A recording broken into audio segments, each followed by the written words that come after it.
Ici, c'est un dispositif artisanal de fermentation du vin.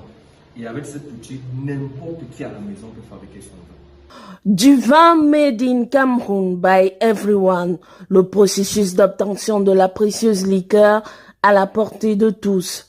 Là, nous sommes là en plein processus de fabrication du vin de la papaye, la pastèque ici, l'oseille encore appelé le foloré et l'ananas. Ça, c'est un fermenteur artisanal dans lequel on va mettre le mou. Le mou, en fait, c'est le liquide qui sera fermenté pour obtenir quoi? Le vin. Alors, il faut donc ce qu'on appelle un barboteur artisanal. Ça, c'est un barboteur. Ce n'est pas à portée de tous. Donc, du coup, avec un perfuseur, on peut donc l'adapter pour avoir le même rôle du barboteur. Le rôle du barboteur, c'est juste pour faciliter l'élimination du gaz carbonique formé lors de la fermentation du vin. Ça ne permet pas simplement l'élimination du gaz, mais ça nous indique l'intensité de la fermentation et à quel moment la fermentation s'est arrêtée.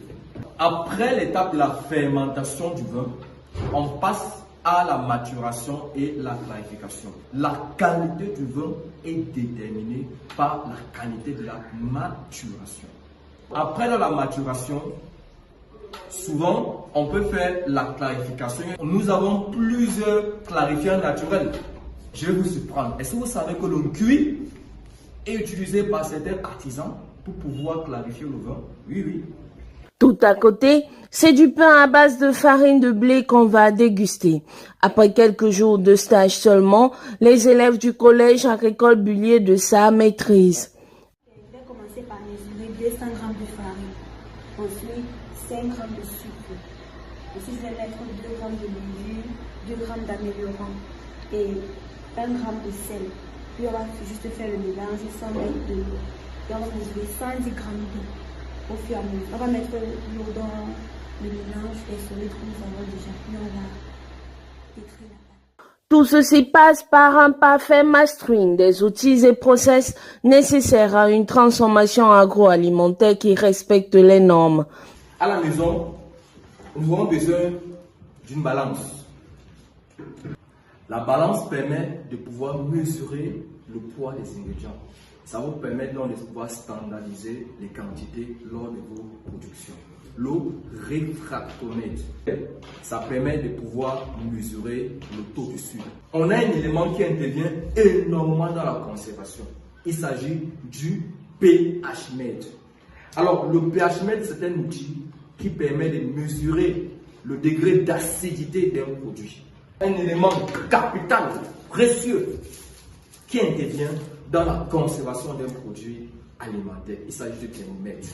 C'est cela Easy Training Technology, un groupe de jeunes ingénieurs agronomes et agroalimentaires avec pour seul objectif la promotion des pratiques normées dans la transformation des aliments à destination du consommateur et aussi la création de nouveaux produits agroalimentaires.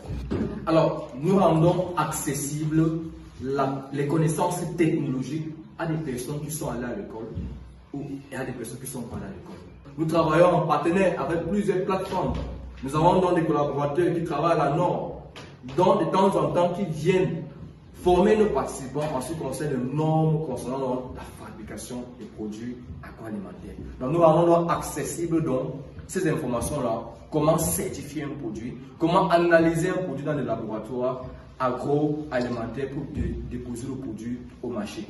4 ans que la petite aventure suit son bout de chemin, une marque de jus a également vu le jour. Heaven Juice est régulièrement produit dans ce laboratoire et vendu dans les foires et autres expositions, ainsi que directement dans les ménages, mais le groupe de jeunes n'est pas prêt de s'arrêter en si bon chemin. À l'heure actuelle, c'est lancé dans la transformation des fruits, ce n'est plus l'option, en fait, c'est l'urgence.